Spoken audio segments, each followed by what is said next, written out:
Hello. For our presentation, Kyle, Jackson, and I are reviewing a 2022 research paper on hydrogels for therapeutic applications, and it's titled Injectable Self-Healing Adhesive Chitosan Hydrogel with Antioxidative, Antibacterial, and Hemostatic Activities for Rapid Hemostasis and Skin Wound Healing. We'll walk through the basics of hydrogels and then dive into the paper and findings about this novel hydrogel and wound applications. To start, why does this research really matter? Skin wounds are one of the most common injuries worldwide. Over 11 million people in the US are treated for lacerations annually. In hospitals and emergency settings, rapid bleeding control and infection prevention are critical to patient survival, especially in trauma surgery and burn units. The global wound care market is projected to exceed $30 billion by 2030, with increasing demand for smart, bioactive, and multifunctional dressings. Some of the challenges in wound healing today include slow healing, especially in diabetic and elderly patients, risk of infections and antibiotic resistance, scar formation and poor tissue regeneration, and also Band-Aids or other common dressings may not stop bleeding quickly or do much beyond covering the injury. And finally, oxidative stress from inflammation can cause reactive oxygen species to disrupt healthy activity and allows biofilm formation for bacteria to thrive in. This paper addresses these key challenges by developing a multifunctional chitosan-based hydrogel, one that's not only adhesive and self-healing, but also actively supports healing through antioxidant, antibacterial, and hemostatic activity. The main challenges that hydrogels aim to overcome include making the hydrogel easy to apply, especially for irregular or deep wounds. You want it to be adhesive, staying in place without causing more trauma during removal. It also has to manage bleeding quickly, or rapid hemostasis, which is crucial in emergencies. Additionally, since bacteria and oxidative stress impair healing, like we mentioned before, the dressing should offer antioxidant and antibacterial protection. And of course, it must be safe and biocompatible, meaning it won't harm cells or tissues in the process. Since hydrogels hold a high percentage of water, unlike most Band-Aids and traditional wound dressings, it helps to maintain a moist healing environment, which is a key factor in wound recovery. Their softness reduces friction and irritation, but beyond that, most modern hydrogels can now be engineered to deliver additional benefits, such as drug delivery, tissue adhesion, and even self-repair after mechanical damage. This study explores a hydrogel designed specifically to do all of that, while also fighting infection and stopping bleeding. So what really is a hydrogel? Hydrogels are three-dimensional polymer networks that can absorb and retain large amounts of water. To give an example, if you've ever played with Orbeez as a kid, those tiny beads can absorb up to 99% of its original mass in water after soaking them for a while. Also, contacts are another good example of a biocompatible hydrogel. In this study done by Guo and other scientists on self-healing hydrogels, an ionic hydrogen bonding hydrogel is made from two main ingredients, quaternary ammonium chitosan and tannic acid, known as QTC and TA, respectively, both naturally derived bioactive materials. QCS provides solubility, positive charge, and antimicrobial properties, whereas TA is a polyphenol with antioxidant, antibacterial, and adhesive qualities. When combined, these components form a soft, flexible hydrogel through ionic and hydrogen bonding, without harsh chemicals required. From the initial testing, QCS and TA hydrogels showed to effectively stop vessels from bleeding and accelerate wound healing in the full-thickness skin wound model. Now, let's take a closer look at how these researchers actually formed the hydrogel and why it works so well for wound healing. The researchers used two main components to build this catatonic hydrogel. The quaternized chitosan, as I mentioned earlier, which is commonly found in chitin or exoskeletons from crustaceans, as well as tannic acid or TA, which is a natural polyphenol. One of the standout features of this QCS-TA hydrogel is how fast and easy it is to make. Instead of chemical initiators, UV light or enzymes, which are commonly needed for certain hydrogel gelatin, you just mix QCS and TA under physiological conditions, which makes it incredibly attractive for real-world use. This is what they call a one-step synthesis process. It's fast, simple, and scalable. Also, it can be good for on-demand point-of-care hydrogel formation in medical settings. This here shows a simplified chemical representation of the interaction between cortinized chitosan and polysaccharide sugar, noted as QCS throughout the paper, and tannic acid, noted as TA, which leads to hydrogel formation. The process is pretty simple. First, the quaternary amine group on the QCS carry a permanent positive charge, even at physiological pH.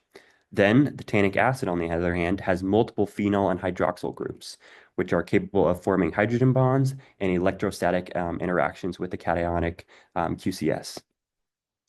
These interactions, mainly ionic bonds and hydrogen bonding, drive the physical cross-linking of the hydrogel network.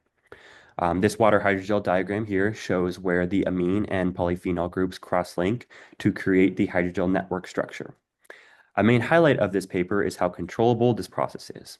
In this paper, researchers adjusted the TA concentration to tune how quickly the gel forms.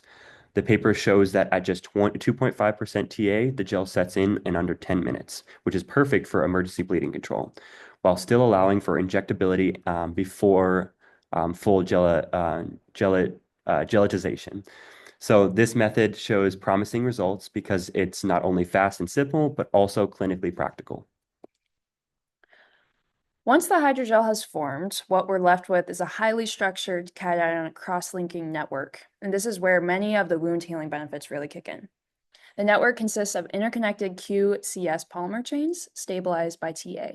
Because QCS is a quaternary ammonium compound, it contains a strong positive charge, even at physiological pH. This cationic nature is essential, and it allows the hydrogel to interact with the negatively charged cell membranes, especially bacteria, helping exert strong antibacterial activity. It also binds electrostatically to wound surfaces, promoting adhesion and helping the gel stay in place, even on moist or bleeding tissue. In addition, the network structure provides mechanical support and porosity, which are crucial for oxygen diffusion, drug delivery, and cell infiltration during healing. So while the synthesis is simple, the resulting network is both biologically active and mechanically robust, making it an ideal platform for rapid hemostasis and wound recovery. Just like we mentioned before, the QCS-TA hydrogel tested was formulated under different conditions, such as different amounts of TA added to cross-link the chitosan polysaccharide base for optimal performance.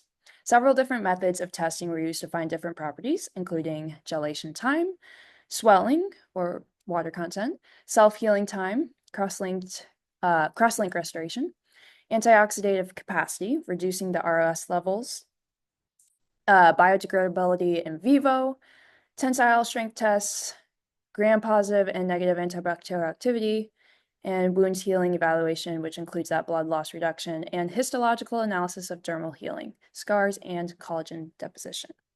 We'll be going over the last two mentioned and their methods more in detail, the antibacterial activity and wound healing evaluation.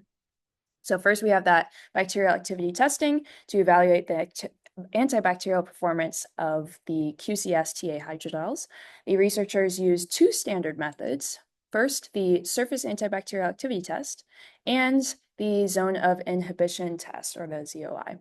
The top red box picture shows the process of capturing the live bacteria, contacting the hydrogel, and then the amine groups causing the bacteria to die.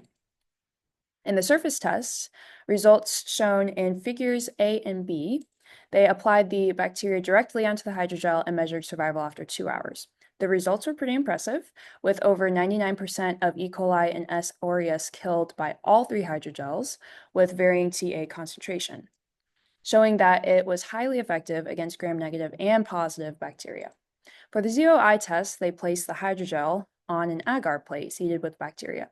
The area around the hydrogel that showed no bacterial growth was measured, and they found that higher tannic acid or TA content led to larger inhibition zones, with the TA concentrations at 5% with the biggest ZOI, demonstrating dose-dependent antibacterial strength. This effect is due to the cationic nature of the QCS, which binds and disrupts the bacterial membranes, and the polyphenol groups in TA, which damage bacterial walls and inhibit their synthesis.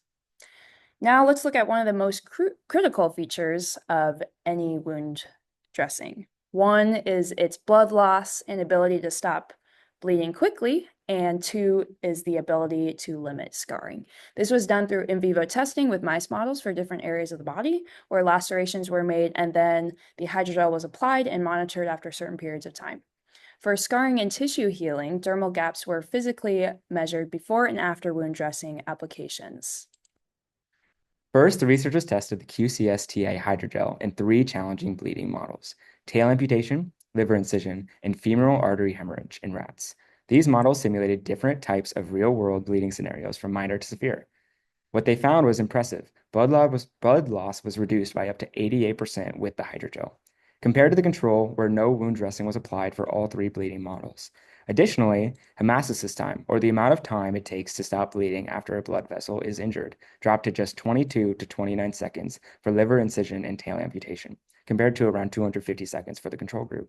That's a major improvement, especially in emergency or surgical settings where every second counts. And importantly, this hydrogel outperformed standard gauze and untreated wounds in all 3 models, proving its strong potential as a fast-acting bioactive hemostatic agent. To assess how well the QCS-TA hydrogel promotes wound healing, the researchers used an in vivo full-thickness wound model in mice. They found that wounds treated with QCS-TA hydrogel closed significantly faster, achieving about 93% closure by day 14. For comparison, the Tegaderm-treated wounds reached about 82%, and the control group only reached about 74%. Looking deeper, histological analysis revealed some key advantages of the hydrogel treatment. It resulted in a smaller dermal gap, better re-epithelialization, and more robust collagen deposition. These results suggested that the QCS-TA hydrogel doesn't just stop bleeding, it also actively supports the tissue regeneration process, speeding up healing and improving skin quality. Here is a standing image where we can see how the QCS-TA hydrogel actually performs in wound healing compared to no treatment and a commercial dressing like Tegaderm.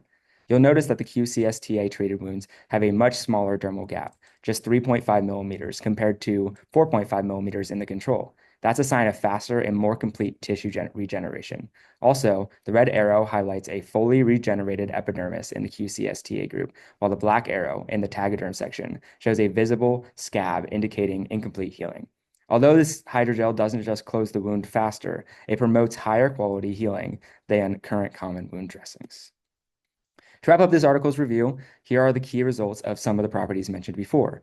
So this first self-healing efficiency, which led to 92% recovery of tensile strength, was one that we didn't talk about before, but is really important to note now, as the hydrogel is very strong and much stronger than a Band-Aid or another type of commercial gauze treatment.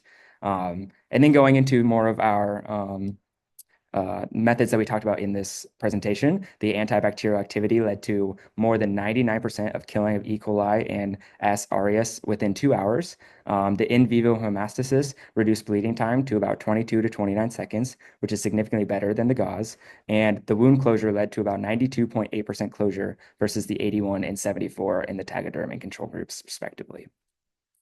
This hydrogel seemed to check nearly every box for an ideal wound dressing, with it being injectable, self-healing, adhesive, antibacterial, antioxidant, biocompatible, and hemostatic. The QCS-TA gel works well in complex wound environments and outperforms many existing options in both speed and quality of healing.